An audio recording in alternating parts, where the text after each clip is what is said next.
selamat siang. Kembali lagi di podcast Dakwah Milenial. Di sini kita kedatangan pemateri bernama Desi Fitria. Pada kesempatan kali ini kita akan ngebahas tema tentang rukun iman. Untuk pemateri dipersilakan untuk pembukaan terlebih dahulu. Baik, Assalamualaikum warahmatullahi wabarakatuh. Alhamdulillahirabbil alamin wa bihi nasta'in wa ala umuri dunya waddin wassalatu wassalamu ala asrofil anbiya'i wal mursalin wa ala alihi wa sahbihi ajmain amma ba'du. Puja-puji syukur marilah kita panjatkan kepada Allah Subhanahu wa taala yang mana telah memberikan kita beribu-ribu macam nikmat, yakni nikmat iman, nikmat Islam, nikmat sehat walafiat, sehingga kita bisa berkumpul di tempat yang insya Allah penuh barokah ini. Amin amin ya rabbal alamin. Salawat serta salam marilah kita panjatkan, marilah kita hanturkan kepada baginda alam, yakni Habibina wa Syafiina wa qurrati a'yunina wa maulana Muhammadin sallallahu alaihi wasallam, mana telah membawa kita dari zaman kegelapan hingga zaman terang benderang seperti ini. Baik, di sini saya akan membahas tentang rukun iman. Jadi rukun iman itu terbagi menjadi 6. Yang pertama ada iman kepada Allah, iman kepada malaikat Allah. Yang ketiga iman kepada kitab Allah. Yang keempat iman kepada Rasul Allah. Yang kelima iman kepada hari akhir. Dan yang keenam iman kepada qada dan qadar. Nah, jadi pembahasan pertama kita akan membahas tentang iman kepada Allah. Nah, apa sih iman itu? Nah, iman di sini dalam arti percaya bahwasannya Allah itu ada.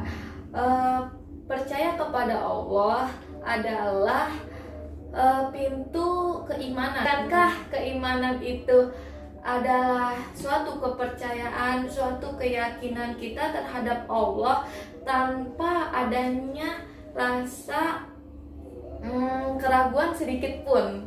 Nah, jadi seperti itu teman-teman. Nah, kenapa sih kita di sini tuh harus yakin bahwasannya Allah itu ada? Nah, jadi pertama, Allah itu adalah Tuhan yang wajib disembah. Kedua, Allah adalah zat yang menciptakan manusia, hewan, tumbuhan, bahkan alam semesta ini. Nah, jadi begitu pembahasan tentang iman kepada Allah. Nah, lalu yang kedua ada iman kepada malaikat. Malaikat adalah makhluk ciptaan Allah yang diciptakan dari cahaya. Nah, Allah menciptakan malaikat tanpa nafsu sedikit pun. Nah, jadi kerjaan malaikat ya yang penting-penting gitu. Iya, jadi untuk pemateri nih, kan tadi sudah jelaskan ada tugasnya masing-masing ya di malaikat ini. Apakah tugas malaikat ini sama dengan halnya tugas manusia atau gimana? Oh, kalau itu sangat berbeda dengan manusia karena malaikat di sini sudah diciptakan dengan Allah dengan tugasnya masing-masing. Nah, contoh malaikat Jibril. Malaikat Jibril tugasnya menyampaikan wahyu. Malaikat Mikail menurunkan rezeki. Nah, dan lain sebagainya. Nah, di sini juga malaikat diciptakan sebelum manusia, bumi dan seisinya. Nah, malaikat ini disibukkan dengan tugasnya masing-masing yang tadi sudah kita jelaskan berdua. Nah, yang ketiga ada iman kepada kitab Allah. Nah, kitab yang dimaksud adalah kitab yang diturunkan oleh Allah Subhanahu wa taala, seperti kitab Taurat, Zabur, Injil dan Al-Qur'an. Nah, itu untuk pengingat kita nih, untuk teman-teman itu kitab-kitab yang 4 itu diturunkan oleh siapa aja gitu pemateri, biar teman-teman bisa mengingat kembali. Nah, yang pertama ini Allah turunkan kitab Taurat kepada Nabi Daud alaihi salam. Nah, yang kedua ada kitab Zabur yang diturunkan oleh Allah kepada Nabi Musa alaihi salam.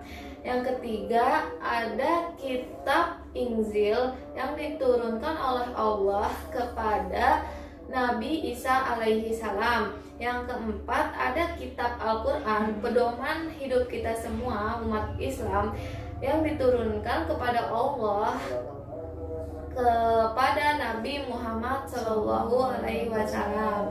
Nah, kira-kira seperti itu teman-teman. Yang keempat, ada iman kepada Rasulullah.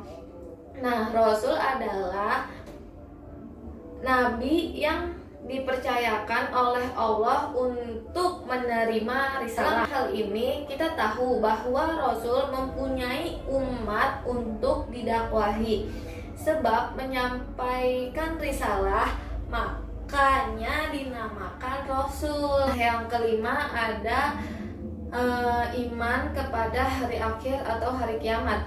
Nah, hari kiamat itu kan belum pasti. Nah, hari kiamat juga sesuatu hal yang goib yang tidak bisa dilihat.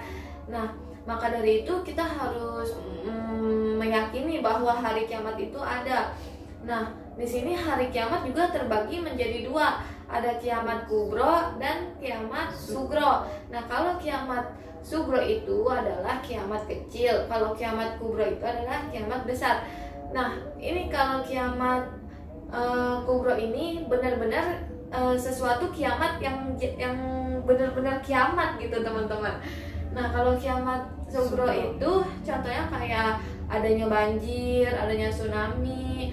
Nah, di situ tuh dimana Allah mengingatkan kita bahwasannya kita itu harus meyakini bahwa adanya hari akhir kayak gitu teman-teman. Yang terakhir ada percaya kepada qada dan qadar. Nah, qada dan qadar ini sudah menjadi ketentuan Allah. Kita sebagai manusia tidak boleh mengutuk atas apa yang telah Allah tentukan. Ya, jadi untuk teman-teman nih pasti ada yang lupa gitu. Contoh dari takdir qada dan qadar itu untuk pemateri bisa dijelaskan qada dan qadar itu bedanya apa, terus contohnya itu seperti apa gitu, supaya teman-teman yang di rumah itu bisa mengingat kembali rukun iman yang terakhir ini. Baik, jadi qada itu takdir yang bisa diubah. Kalau qadar itu ketentuan Allah yang tidak bisa diubah. Contohnya kodok. Misalkan ada orang bodoh. Nah, kalau dia mau belajar, kalau dia mau mengulang pelajarannya apa yang telah dipelajari di sekolah, itu ia bisa menjadi anak yang pintar. Nah, itu yang disebut kodok.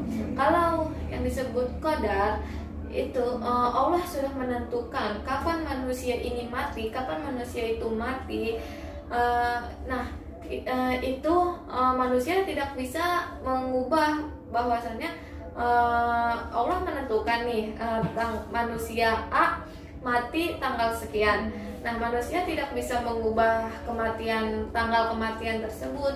Jadi sekiranya begitu teman-teman. Ya, teman-teman yang ada di rumah, jadi Masya Allah banget ya materi hari ini tentang iman, tentang mempercayai rukun iman nih. Anak milenial jangan sampai melupakan itu rukun iman. Rukun iman itu ada 6 yang tadi sudah dijelaskan oleh pemateri. Yang pertama itu iman kepada Allah, yang kedua iman kepada malaikat Allah, yang ketiga iman kepada kitab-kitab Allah, yang keempat iman kepada Rasul, yang kelima iman kepada hari kiamat, dan yang keenam iman kepada qada dan qadar. Mungkin untuk pemateri ada pesan yang ingin disampaikan kepada teman-teman biar selalu mengingat rukun iman itu. Jadi untuk teman-teman yang di rumah yang dirahmati oleh Allah Subhanahu wa taala, kita sebagai kaum muslimin, sebagai kaum muslimat harus memiliki dasar keimanan yang kuat terhadap Allah Subhanahu wa taala, malaikat Allah, kitab-kitab Allah, rasul Allah, hari akhir, dan kode. Itu semuanya penting untuk diri kita, untuk mengingat rukun iman. Ya mungkin karena waktu sudah menunjukkan pukul sore ya, kita akhiri podcast dakwah milenial ini. Semoga yang pemateri sampaikan bisa bermanfaat untuk kita semua, khususnya yang ada di rumah. Kurang lebihnya mohon maaf. Terima kasih untuk pemateri sudah menjelaskan. Ya, kurang lebihnya mohon maaf. Wassalamualaikum warahmatullahi wabarakatuh. Waalaikumsalam warahmatullahi wabarakatuh.